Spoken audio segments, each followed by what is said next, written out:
what keeps me going is definitely being versatile and thinking, okay, let's have a look at this month, and adapting it a little bit. So if a classes are quiet, all right, let's find a craft fair I can attend. And I'm definitely a person who is all in. Hi and welcome to Business Rainbows and Unicorns, where there's no such thing as failure if you don't try. This podcast is specifically for business owners or wannabe business owners. Say you've got a side hustle or you've got a passion for something and you think it'd be absolutely amazing, or you see people that do amazing things with their passions and what they enjoy doing.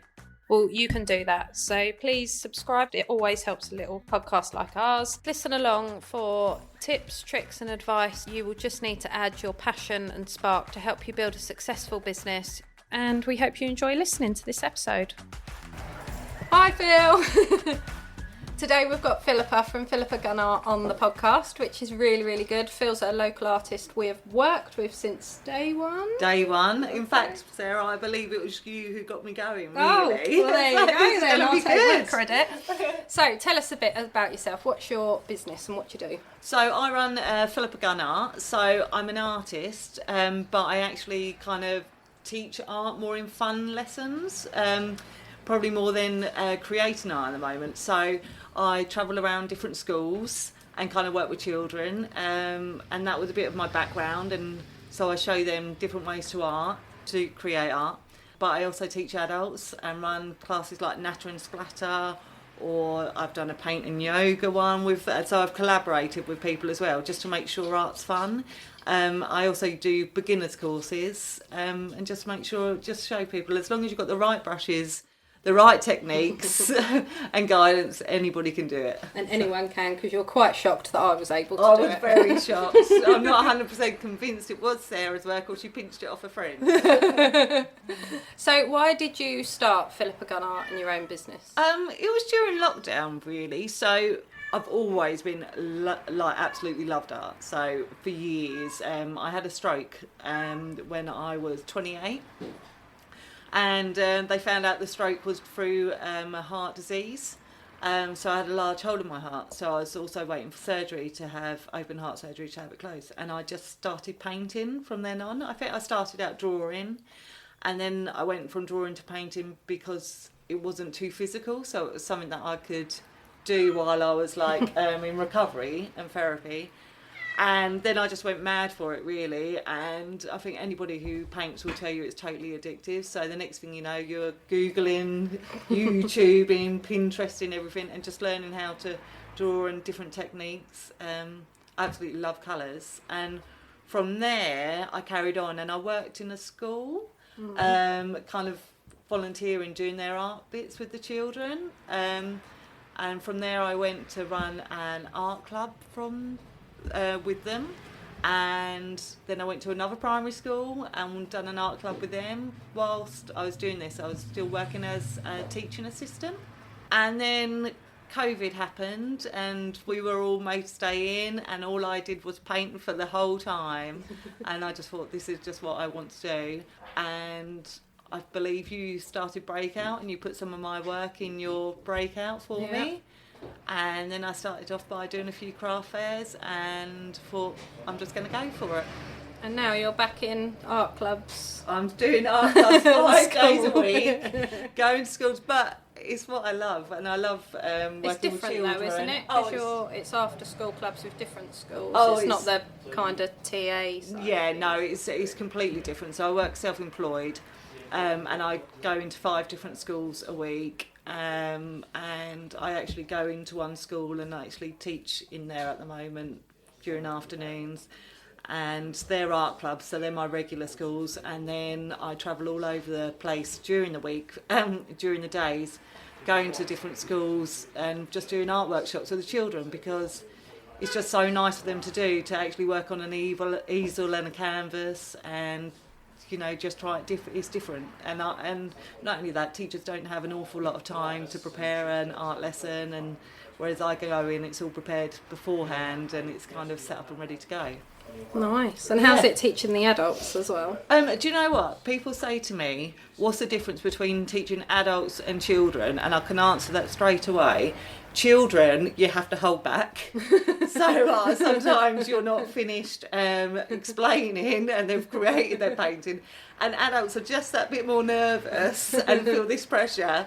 And they're a bit less confident to go ahead. So teaching adults is brilliant, and it doesn't matter what age, whether it's a child or someone in their 80s. I literally feel like a proud parent because it's like, look what you've done, and I do a little clap. So I just love all ages of who I've worked with. Yeah, I think a few people as well, haven't they? The ones that have been to like Natter and Splatter, or if they've said, "Oh God, I'm not very good, I can't draw," and then they're like trying to sell their art afterwards. They're well chuffed. It's so good. You know, I had a lady who had been to one class, and then she come back to another class last week. Oh, and it was a pot class, and I said, you know, I normally seal them, but she lived a slightly further distance away, so I said, you're more than welcome to seal it when you get home, but I do touch up some areas normally first, like, because obviously it's a pot, if it's got knocked around before it varnishes, it can chip. And she went, don't worry, after your last class, I thought I'm going to become an artist, so I've got everything to touch it up when I get home. I was like, oh, that's so good. Yeah, so I really like that. Yeah, that's lovely. And are you still doing the craft fairs and selling your art? So I do, I've got some craft fairs lined up for Christmas time,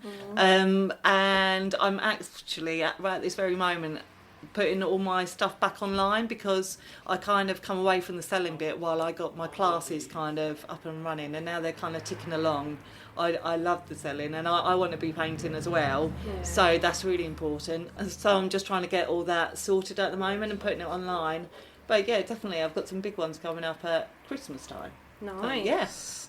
So what would you say your biggest success to date is?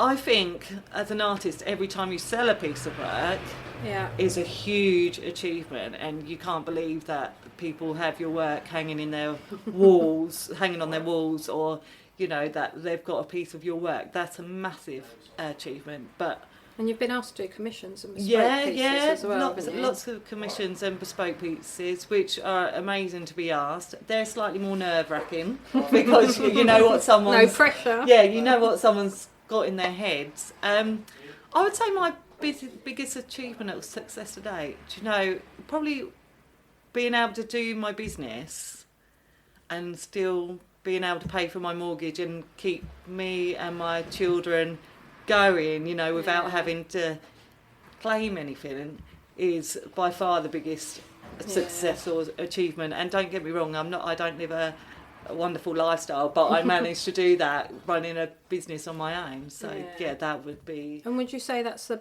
balance is good in terms of like what you want to earn and time, what you want to do with your life? Because a lot of people would love to start their own business and they're worried it's always money that stops them doing it, but they want that balance of either not doing a 9 to 5, or they don't like their job, or... So I mean, I'm still in my first 2 years of being self-employed and having a business, and there's a reel, and I totally agree with it. It says, do a job you love, and they say you'll never work another day in your life, and then afterwards they say, well, actually you'll probably work 24/7, and that is so true. Like, you have to push it, but at the same time you're pushing it for something you love, so it doesn't feel like work. Like I can't explain how much I love my job and how lucky I am to have it as a job.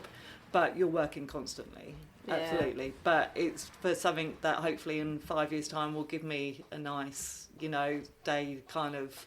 But for the time being, I think you can't go into it if you think you're going to be just working small hours, because you have to be pushing it all the time. Yeah. When I'm not teaching, there's so many things that go on in the background. Yeah. So, yeah. We have a lot of people in that they want to do that and make money out of what their talent is, but then don't have the... I don't know if it's not the oomph or the drive. Yeah. And they think, oh, we'll just do a couple of hours here and there. And I'm like, no, you need to be all over it constantly. It is constant. Like, I'm pretty good if I go on holiday, then I do definitely switch off. Yeah, and I'm like, you need that I'm on break. Holiday. But at the weekend, you know, as soon as you get up, you're thinking, oh, I could be doing this or I could be doing that. Yeah. And that's why you guys are great though, because when it comes to marketing or websites, there's stuff I'm not great at, I just phone you. So yeah. Or Andy. What would you say has been your biggest challenge or learning to date? So the podcast is, a lot of it, or the strapline is about failing, and you need to try, because you can't be afraid of failing. But I always say it's about learning. So it's not a fail, because you've tried something, you learn from it and you try again. Yeah. So what would you say your biggest sort of learning or challenge has been in the last 2 years? So I think that you need to be, when you're self-employed or have your own business, or certainly from my perspective, it's like I need to be knowing what I'm getting or doing like months in advance. So you're planning months in advance. And you are going to get some months, like the summer, where it's nice outside. People aren't wanting to sit and do an art class. I run children's birthday parties, and they're so much more popular during the winter months because it's cold out. So it's a real challenge, kind of just keeping everything going at a nice pace and having that consistency. So I find that quite a challenge. And as soon as something dips, because you do get it where you're like, oh no, and I always say for every massive high and well done you do, or good month you have, there's a not so good one coming. That you have to be really versatile in what you're doing. You can't just sit back and let it just kind of keep rolling. You have to, as soon as you think, oh, this isn't going so well this month, you have to kind of up your game or change it around a little bit. So that's probably been the biggest challenge, is knowing what to do and when to do it. And actually this works better at this time of year and this works better at this time of year. But I just think you're always going to get them times, and it wouldn't matter what sort of, how you were doing one month. Like I said, for every good month there's a not so good month. So it's just keep working at it really. Yeah, and how do you stay positive during those not so good months? Is it, because a lot of people, they say within the first 2 years of business, it's quite a high percentage of people that quit and give up. Yeah. And when we opened Breakout, I never planned to make a profit for at least the first year, if not 2 years. Yeah. So how do you still think, right, no, I'm going to keep going? And I would say I absolutely love my job, and I love the hours, and I love not being in one place for too long a time. And so that makes me definitely keep going. And I think the fact that I am like a single parent and I put the roof over their heads and everything, that makes all the difference, I believe, if you think you're not getting income from somewhere else. So what keeps me going is definitely being versatile and thinking, okay, let's have a look at this month, and we can see, and just kind of adapting it a little bit. So if a classes are quiet, all right, let's find a craft fair I can attend, or let's get some stuff on. It's different bits. So, and that keep you focused on that. Yeah. And I'm definitely a person who is all in when they're doing it. So if 110%, and that will just take my mind off it. Before you know it, that week's passed and your good week's around the corner. So it's just being a bit versatile really, and you just can't sit back ever. You can't take your foot off the pedal.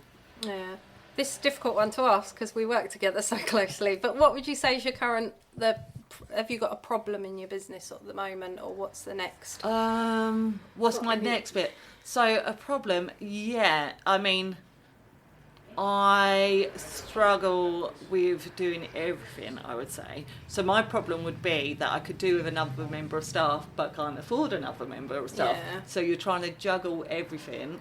So I would say that I'm not very good with the finances, the marketing side, anything that with technology I'm not very good at. I would say I'm a creative kind of person, and I like to be doing that, hence why I come to you for all of that kind of help. Yeah, that's why I say, it's a difficult one, because we already help you out with that side of things. So like the techie side of setting, making sure everything's on the website, the finance side. But you did your own, you've got your spreadsheet up and running to check your margins. I did. Sarah showed me how to do that. And now I can spreadsheet anything. And so I have all my, and actually I've been self-employed before. I was a hairdresser years ago, and I used to be terrible and used to turn up to the accountant on practically the 30th of January with just a bag full of receipts and not knowing and couldn't find anything. Whereas now you have taught me to use my spreadsheet, which I do every month. Yeah. And I even worked out the cost of buying something in or the cost of making it myself. So yeah, I've learned a lot, but it's just having the time to do it at the same time.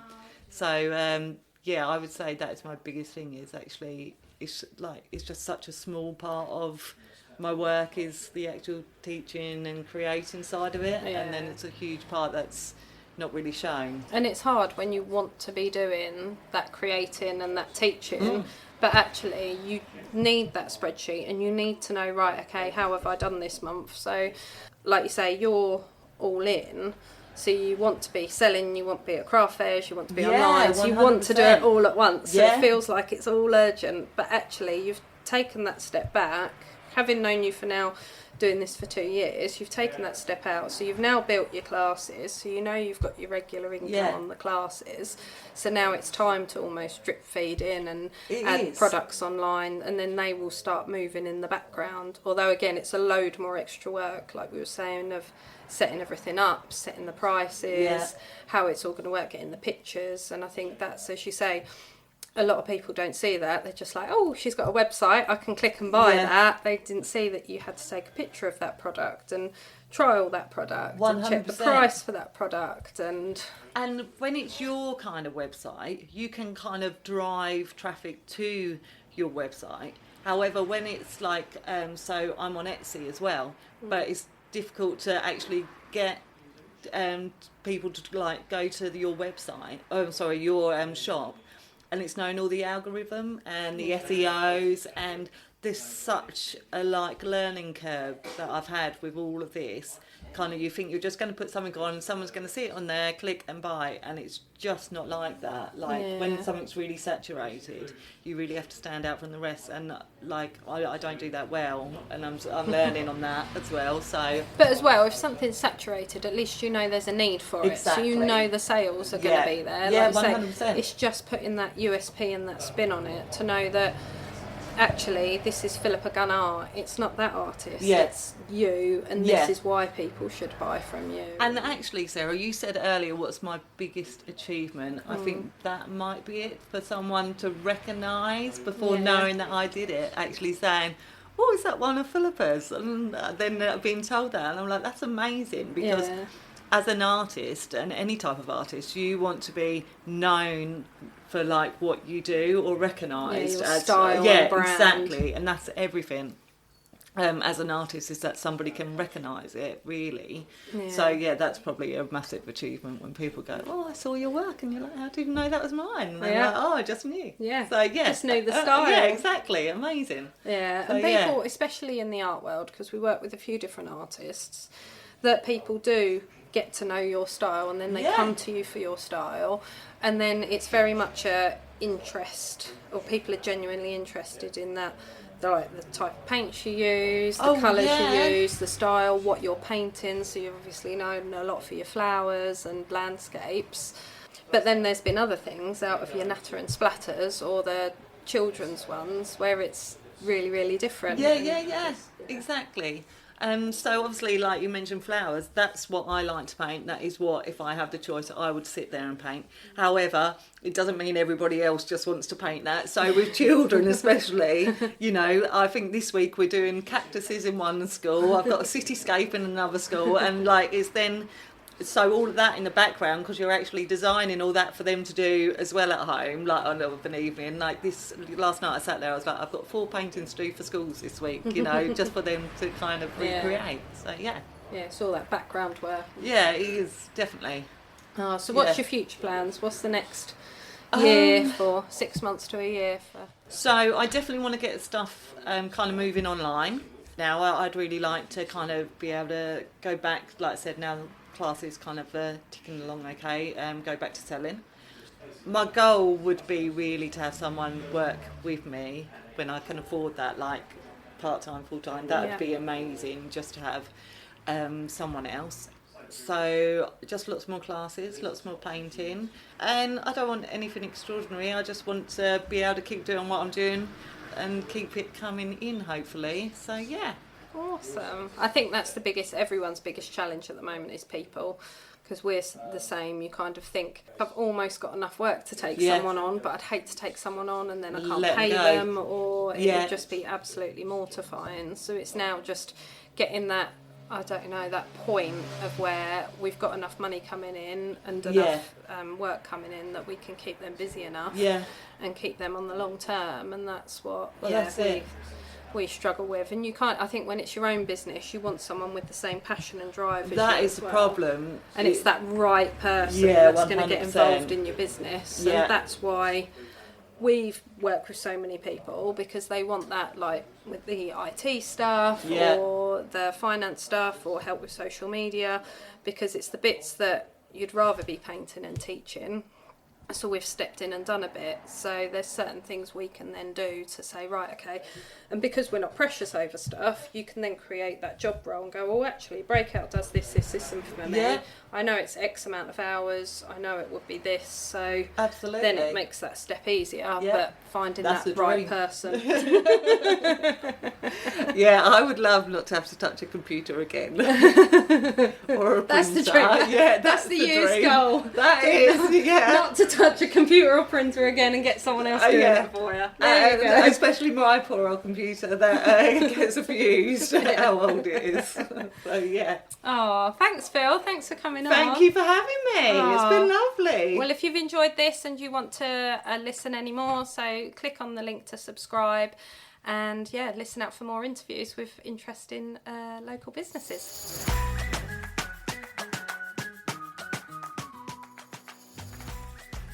Thanks for listening to this episode. We really hope you've enjoyed it. If you have, please share with a friend who you think needs a bit of help with starting a business or even their small business, which they've already got going. Please like and subscribe to our podcast, which always helps a small business or small podcast like us. And check the show notes. We all have everything in there relating to the episode which you might need, might want to read, and links to anyone we've interviewed and certain subjects we've spoken about. And thanks for listening.